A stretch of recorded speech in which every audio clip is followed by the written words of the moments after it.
I actually already know. I just came back from the screening for it. Amazing. Oh, you saw it? Yes. Oh, wow. I just ran like 10 blocks from it. Oh, awesome. Amazing. Well, welcome. I did drop it, but it's pretty durable. I mean, you could really take care of yourself with this in New York City. Okay. Someone tries to grab you. And everything's intact inside. I spent some time in New York, so.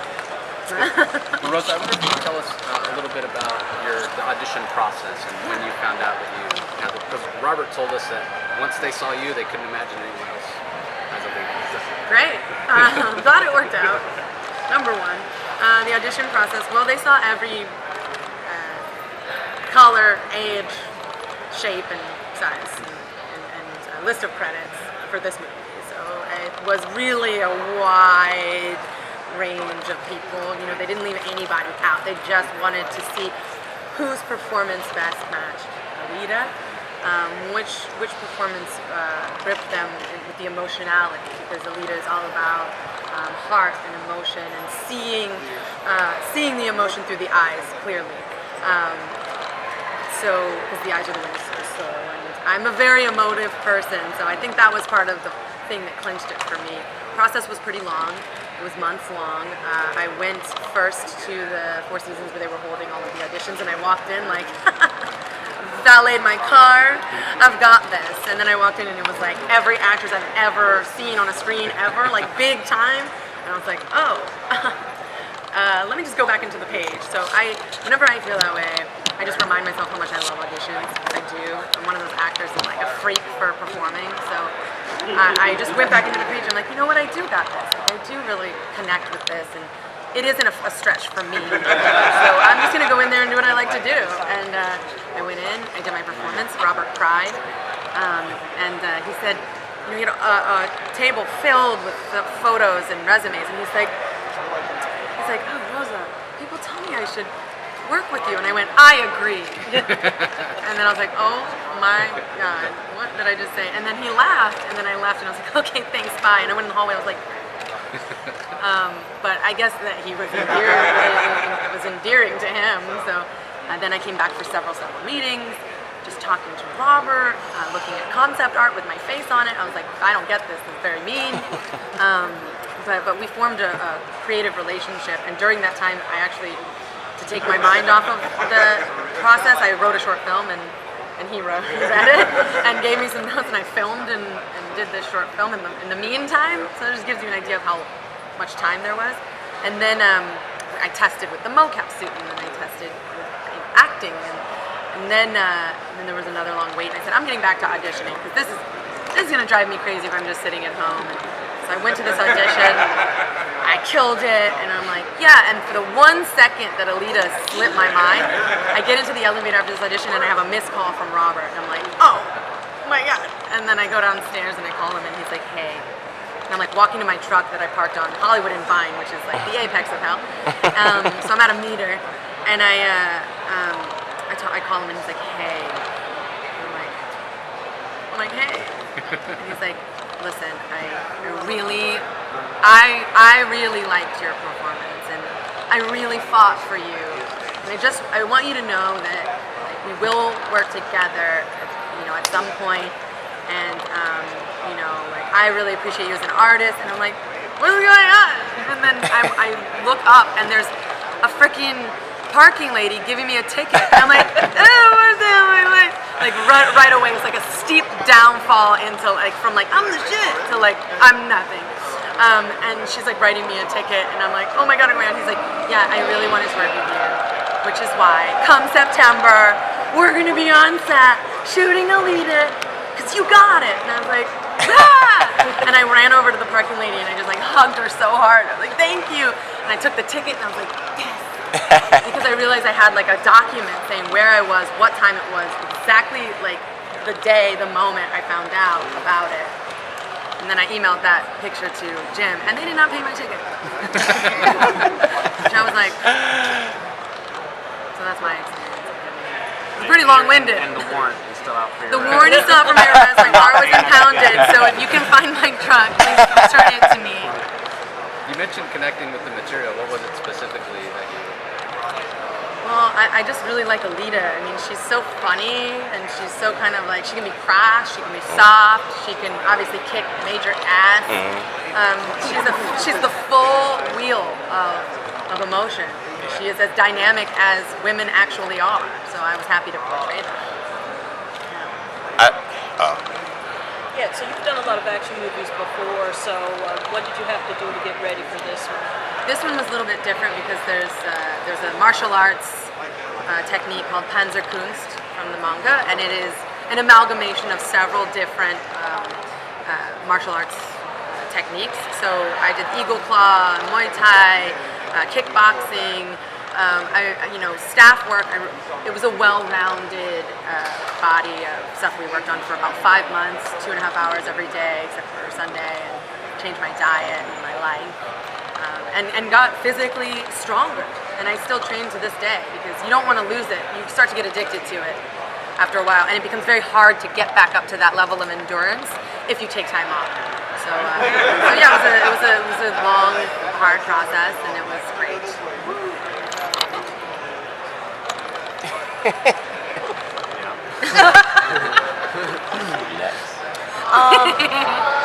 Obviously, you do a lot of mocap in the film, and working with that, I know I've read in prior interviews that you were saying that you're naturally very emotive, so keeping that in mind, how much do you think about scaling up or scaling down your performance when you have on that suit, especially for the first time? Yeah, so you would think, and I did too, wrongly, that you would need to push your performance through the medium. Right? You're like, I need to overact because I want them to really see me. But then once you start to, because it's a process, you get into the suit, you see yourself on camera. You have another day where they're like, we want to fit a head rig on you. So you start to see yourself in the animatic and also like on screen and what your face is doing. And it's actually the opposite. You want to be as organic and as natural as you would normally be in an HD setting, in a practical setting of your body on camera, because you have a camera that is less than a foot away, 2 cameras from your face. So imagine overacting to a camera where you're like this close to it. Also, they took me through the process, John, Robert, Jim, and Joe Lettieri from Weta. And if you see what they do with even Gunnm, I mean, you can even see, even that's not photoreal of Andy Serkis, but you can see through even a character they designed around his face. You can see each little flicker of the eye and this and that. The challenge was for Weta that they're making a photoreal copy of a person. And as you can see from the poster, they have every pore, every eyelash, those are my lips, that's my nose. That's my lines under my eyes, for better or for worse, you know what I mean? So it's actually more precise, more laser focused on you, and also every piece of coverage, you're on camera. That's your take. So imagine overacting when it's on his coverage, and I've just done 13 takes on my end, because everywhere I am is my coverage. So they assured me like, oh no, this is actually the opposite. You want to be as organic and as emotive as you normally are, which is already pretty overacting. I mean, I'm overacting right now. So it's not a process you have to push through. If anything, it's right in your face, and they're going to catch every little tiny thing that you do. I mean, there's a team of hundreds of people going, what is her muscle doing under her right eye? It's that kind of a life. So it was more organic and more natural than even you'd be in a practical setting. So you've been part of a couple of franchises. Yeah. Is that where we're going with this one? Is this going to be your star franchise, Battle Angel series? Well, I mean, I know how I feel about it. I asked Jim the other day. I was on set of the Avatar, new Avatars. So I want to shadow Jim for motion capture directing. That's my next goal in life. And I asked him, I'm like, hey man, when are we making number 2? I really loved that. Let's do it. And he's like, and John was right there, and he's like, well, let the audience tell us. And I loved that because I have been a part of franchise films, and there's this sort of vibe of like, oh, we'll just catch it in the 3rd, or like, we'll make 1, 2, and 3. And there's a part of that, the joy is missing in that.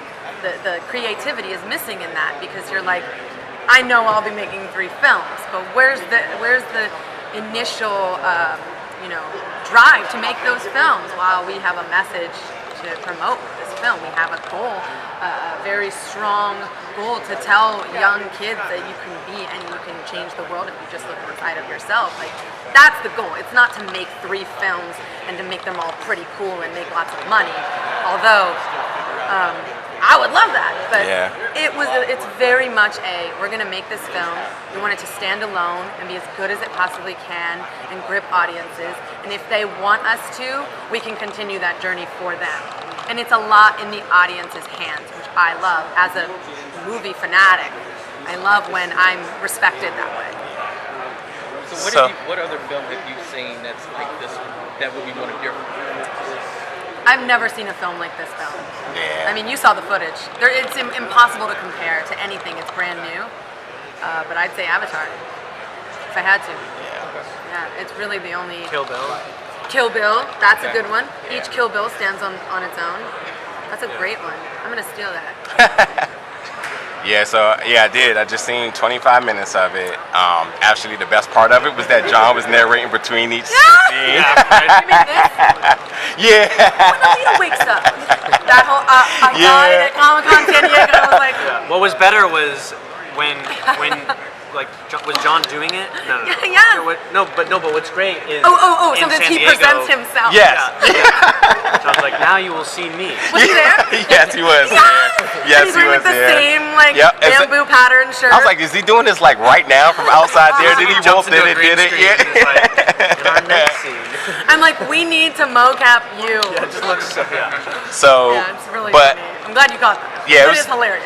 It's the movie footage, absolutely amazing. We even got to see some footage of the sport. I didn't pick up the name. Motorball. Yeah, It's amazingly cool. So cool. Yeah, it looks really cool. And I guess that is part of the film, or is it its own thing? Because the way he presented it is if like this is like a bonus to the movie or something. I mean, that. it's a part of the film, Okay. It's a huge part. but it really feels like a bonus when you're watching it because you're Yeah. like, it's so fun. It's like you would actually go and be a spectator at this sport. It's almost crazy that you could think that this whole film could also have a sport element to it. Right, You know what I mean? right. Like, on top of it being so original, on top of it, like there's also this whole sport that Alita plays, and so bringing that to life and just kind of like hearing how they were thinking of doing it. You know, they have to create they all have their own, you know, ways of fighting and their own like armor, robotic stuff. figures. Like, it's so cool. And the amazing part about it too is, like you said, this wasn't even finished. And from what we saw, I'm like, if this isn't finished, like, They what are is that? perfectionists, but it is finished. It's Okay. like I did ADR and I was like, I was just like watching the whole time, and you know I'm doing efforts like, and I'm cool like, to see, this is amazing. it's cool to see stages because you'll have like how it'll be like Rosa, there'll be Alita painted on, but you'll still see a little bit of like Rosa's shoulders. Right. Yeah. Okay. And then finally they color out every frame of taking Rosa's like mocap shoulders out, and then just having Alita. And there's also this whole thing about Alita's height because she has 2 different outfits. She has the Berserker outfit and the outfit that she was given. Right. Several those different because the motorball. Yeah, so height. all those heights are different. So Weta also had to take into consideration, okay, at what point is she this tall? At what point is she 3 inches shorter? So we had to wear certain lifts in our shoes to all kind of like, you know, adjust. Yeah. It was really interesting because Alita goes from like a preteen or a teen to a woman, and you have a team of men going like, what features of a woman change when they go through their formative process?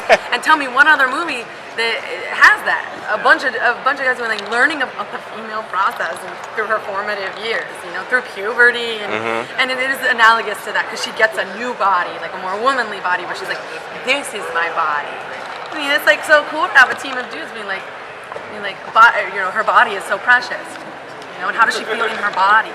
I do have just one question. So it seems like the theme for Alita is a very important thing for society right now, and it seems like she struggled to make an importance. Hey. Hello. Hey. We were just talking about you. But to make a difference, a common thing that he repeated numerous times, and you see it from the footage we was able to see, carrying that type of theme in that movie, but also that type of theme right now in society. what type of bearing does that have for you? Because it's powerful, it's a movement, it gives a pathway for a lot of women, and not even just women, but for anybody to have and find an importance in life to make a difference. That's a great way that you just said that, and I would just flip it around, flip it down and reverse it. But it was an awesome responsibility, and to be able to get to promote this in the way that, you know, because a lot of times you feel like I can't do anything. I'm just a small speck of dust, and I'm just a human. I'm just one human. I can't really do anything. I would love to go in there and vote no myself. I would love to go in there and oust all of the monsters that we are seeing on a daily basis on our television. But what can I do? Yeah. And so through this character, through this story, I was able to do something about the monsters. And what the message is, oh, here's someone that feels insignificant, like they can't do anything. I'm just an insignificant little girl. I'm just an insignificant person. I'm just one small speck of dust.